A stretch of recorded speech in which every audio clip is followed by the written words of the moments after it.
scientific statement is that we now have a generalization of the previous boundary conditions, where instead of 1 of alpha and beta being set to 0 or to a fixed value, they are proportional to each other with some constant proportionality.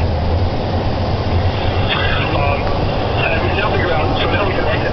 Now let me get to the change. I think the thing is just again, that's a Jacobi function. So to keep things simple, we now have, we can now write the mode expansion that phi is alpha z to the to the d minus delta plus beta z to the delta, where in the regime where delta is less than d over 2, so this is the larger mode of the boundary. Sorry, wait, so this is the larger mode of the boundary, this is the smaller mode of the boundary, but the point is since alpha and beta are now both turned on, there's just some constant proportionality between them, so I can make one of these, I can write one of these in terms of the other as a constant. There's just one linear combination, one definite linear combination of these two terms turned on. And the point is now that if you go towards the boundary, this mode dominates, and it looks like the alternate quantization, the one that we started with in the UV to get that range of dimensions, but in the IR, this mode is the one that dominates, and it looks like the usual quantization in which delta, the effective efficiency operator, is now changed to d minus delta. So what this is describing is a flow between the two possible boundary conditions for the given bulk mass squared. It's a flow. So what we call the alternate quantization, that is a quantization in which you have an operator whose dimension is in that range. That happens. It doesn't happen. There are no such operators in the n equals 4 theory, but in many variants of the n equals 4 theory, you do have operators whose dimensions are in that range. But in fact, as a sort of point of naturalness, that's unnatural, because if you turn on the double phase perturbation with even a small coefficient, the system will flow to the other solution where that operator moves up to larger dimension. And this has some relevance to the models of Fermi liquids that Han will be talking about, where you have various flows going on in the theory.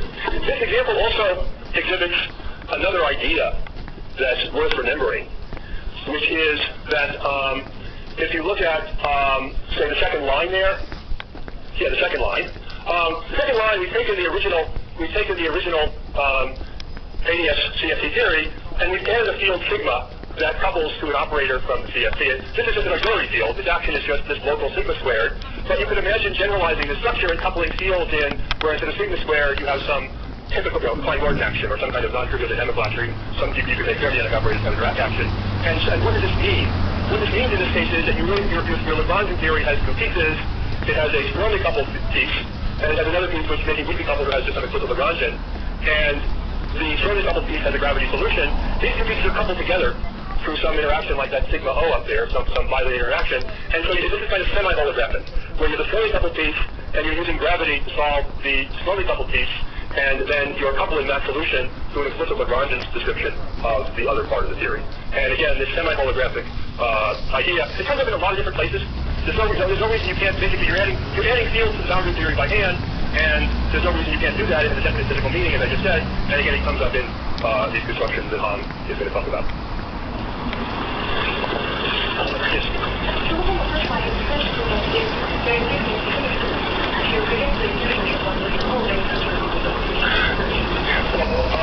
Right, so in the n equals 4 theory, that's not invariant under the n equals 4 theory, so you wouldn't have it. So that theory doesn't have this operator, but right. So in some cases, if you insist that your starting point preserves supersymmetry, then you don't worry about this. But from kind of a condensatory point of view, you have some UV theory, and you get your most general Lagrangian persistent symmetries, which will usually contain such terms, which means that it's unlikely in this framework to find operators whose dimensions is in that the ultimate range.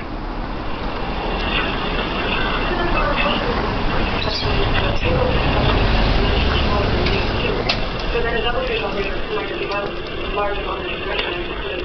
Well, that can happen in small. Okay, good. That can happen in small n. So indeed, and of course in the real world n is not so large, and so indeed we're talking here about things that happen within this large n universe that indeed may not continue to be true with small n. Yeah. Of course, in small n, the distinction between single trace and multi-trace begins to break down. When you get n equals 1, there's no distinction at all. When you get n equals 2, you have single and double trace, but then triple trace are redundant. So the whole distinction of single trace and multi-trace is sharpest in the 1 over n expansion. Yeah.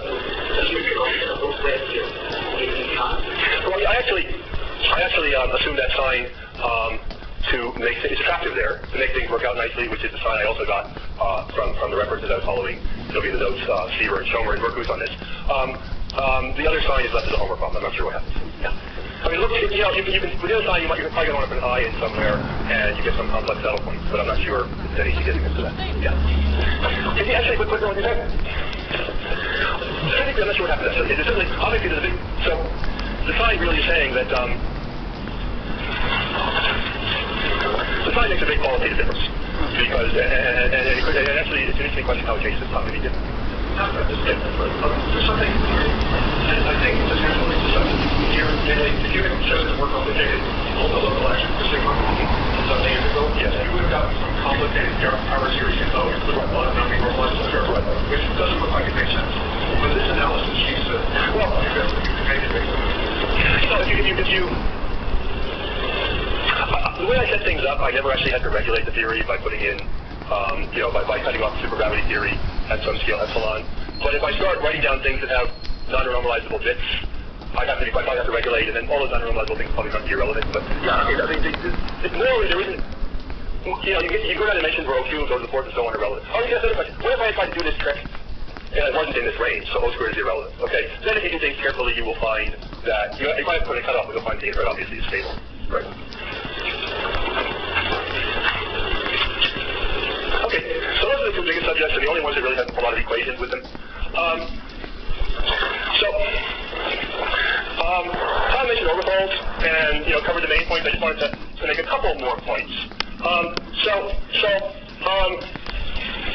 We're going in this direction of small perturbations of the theory, now to large ones, but not so large. Orbifolding is a fairly conventional way to go around the theory. So if we have the 6 directions that are transverse to the free range, and if we divide by we identify under some subgroup of rotation group, then the origin becomes a singularity, but in a simple way, as a method of images, you can tell this how everything works. And so on the supergravity side, on the ADS side, you've just taken S5 to S5 mod gamma, and on the CFT, you have some sort of quiver gauge theory. E.g., with ZK, you get, if gamma is ZK, you get, first of all, you get US UN to the K in the gauge group, and then you get various bi-fundamental matter charged at different vectors, and the details of the matter depend on, there's different ways for ZK, that ZK can act on the spatial coordinates and on the fermions, and so you get different kinds of bi-fundamental matter coupled into this group with n equals 2, n equals 1, and as Tom says, n equals 0 supersymmetry. Tom mentioned that in the n equals 0 case, as far as anyone knows, there are no conformal theories of weak coupling, right? That, you're talking about weak coupling, the weak coupling beta functions, right?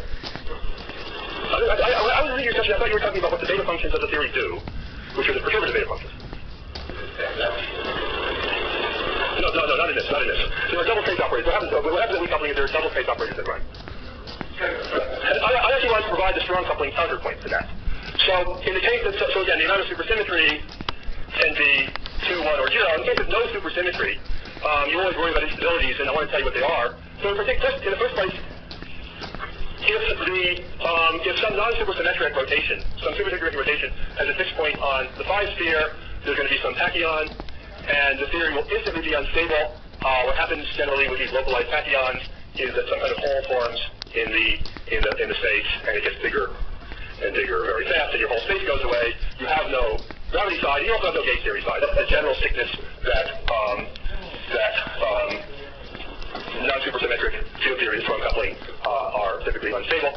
Even when, in a non-supersymmetric case, even when you have no tachyons, even when there are no fixed points of the non-supersymmetric elements, you have the same process non-perturbatively. It's just Witten's decay to nothing, where this hole appears not due to a tachyon rolling down potential, but due to some tunneling process where the whole space tunnels from its original shape. This one develops a hole and then grows. So an example of the general phenomenon that non-supersymmetric theories are unstable. In this case, if you're willing to deal with metastability, and there's no reason that you shouldn't be, by putting some kind of UV cutoff on this space, you can, in the case that it's a tunneling instability, you can make the theory hang around for a long time and ignore it and talk about the duality. Okay, this is all I wanted to say about orbifold. I wanted to sort of give the rest of the story of the non-supersymmetric case. Yes? A lot of questions about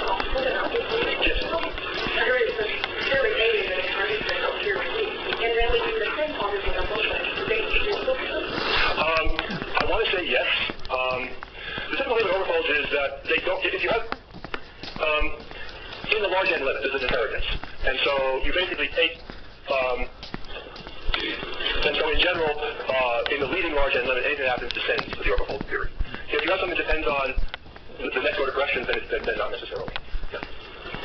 Also, once you overfold, you have new possibilities because there are operators in the twisted sectors which didn't exist before. But that gives you new possibilities. It doesn't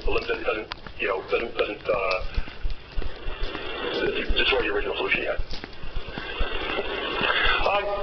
So one can build new examples by combining RG flows and orbifolds. For the supersymmetric orbifold, you have new operators sitting at the fixed points, and some of them are relevant, and you can imagine turning them on, and now you have some singularity. It can be a whole ring of singularities, and the phi sphere can turn into something like S3 cross S2. So you really can start getting into new topologies, and that's what the conofold is. And by carrying this, again, it often takes some cleverness and some insight about the gauge theory side of duality to figure out where the flow goes to. There are people who have figured this out. And this is a special case of a much more general thing, which is that the field theory is that on the gravity side, you can replace the S5 with any space, which is an Einstein space, in which the Ricci tensor is some constant, positive constant times the metric, and you still get a solution to Einstein equations with just 5-form flux. Actually, once you add in other fluxes like the 3-forms we were talking about before, you have more general shapes. But if you stick with just the ingredients we have in the 88.5 theory, the 5-form plus and the metric, then you can replace the Einstein space. And if you want supersymmetry, then there's one more condition. It has to be an Einstein-Sasaki space, which means that in addition to being Einstein, it has to be Sasaki. Sorry, that's not my strong point, but anyway, I mean something like that. Actually do that, but yeah. So what Michael said is that the small 6-dimensional space, the cone over it, has to be buff, yeah. But has to be Ricci glide also killer. Yeah, it also means that the space has a circle in it that's powered in a certain way. Anyway, if I give you such a space, and tell you, and you have to give me the gauge theory, there's no obvious machine to do that. And what machine one has is this sort of idea of using the combinations of renormalization group flows, orbifolding, going out on the Coulomb branch, and so there's a fairly large industry of figuring out the dictionary, which is most complete in the toric case, where there's a U1 cube symmetry of the space, but in the more general case, where there's not so much symmetry, there aren't so many tools. Okay. So we're doing pretty well. So the next item on my list was non-conformal brains.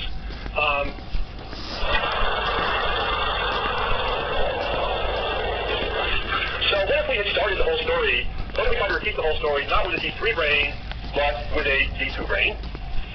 So with a D2 brain, we get the same gauge theory reduced to 2 + 1 dimensions. And in 2 + 1 dimensions, it's no longer conformal, it's now super normalizable, it's weak at high energy, strong at low energy. And so what we're going to see is that, in the V = 3 case, we varied the coupling, and in one regime we had the gauge description, in the other regime we had the gravity description. Here, the energy itself varies from coupling for us. At high energy, we have the gauge theory. This is the Z direction, which means that energy runs this way. I really don't like that. I realize energy runs the other way, but everybody starts to use Z, so you got to use it anyway. Okay. And so at high energy, you have the gauge theory as the good description. Now, what happens on the other side is that you have the D2 brain geometry. And so it's the same kind of story, but again, just with respect to energy, that is the high energy part. So in the gauge theory, high energy is effectively perturbative. As you reduce the energy, it becomes totally coupled. On the geometric side, you have some range of scales where the geometry is good, and as you go to higher energy, it breaks down the same way the D3 brain theory did. That is, the curvature becomes large compared to the string scale, and it can no longer be trusted. So when the curvature becomes large in string units, the gauge theory description is a good one. In this case, there's another fun thing that happens, though, because in addition to the curvature, the dilaton, which was constant in the D3 brain solution, the dilaton blows up. Okay? The dilaton blows up as you go to larger Z, which is lower energy still. And again, that's not a surprise, in the D3 gauge theory, again, the coupling is growing at low energy, and that's reflected in the growth of the dilaton. But at some point, the dilaton becomes large, and we can no longer use the 2A string theory to describe things, and we have to lift to M theory, and the D2 geometry eventually goes over to the M2 geometry. And so this provides one Lagrangian description of the M2 brains. In recent years, other ways to flow to the M2 brains have been discovered, but it's just the same gauge theory that we've been talking about, but in one less dimension. In one less dimension, you might think that it confines, because gauge theories in 3 dimensions really want to confine. Because of the supersymmetry, it can't, and instead, as you go to very low energies, the coupling is very strong. It gives you a realization of the dual to the M2 brains. You can repeat this for lower dimensional brains and higher dimensional. Say, as you go to lower dimensions, you get infrared fluctuations and things get more complicated. But I want to say there's a good comment here to correct me, but actually before I get to one of the things you can do at this level, we could have taken the D3 brains and compactified one spatial direction.